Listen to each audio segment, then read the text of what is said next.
It's not just embarrassing me, it's embarrassing them too, and I hope it does embarrass them as much as it's embarrassing me. For about 2 hours at one of the busiest intersections in Palm Coast, teenager Jasmine was alternately defiant and devastated over what her parents call tough love. That's not love? How the heck? That's not love. Jasmine was forced to hold a big sign that says, "I sneak boys in at 3 a.m. and disrespect my parents and grandparents."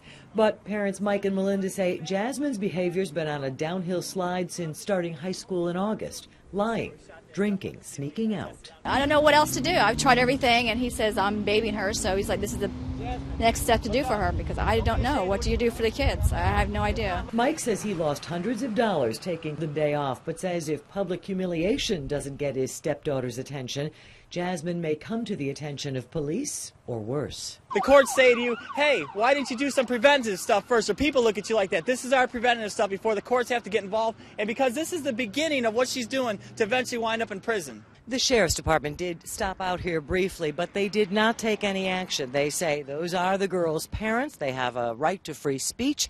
As long as they're not impeding traffic or doing anything else to violate the law, there's no problem here. But some passing motorists think the scarlet letter kind of sign, the community disgrace, could lead Jasmine to act out in other ways. The way she looks right now, I don't want her to hurt herself, going back to school and whatnot. Others, however, approved of the punishment, supported unusual, very visual parenting.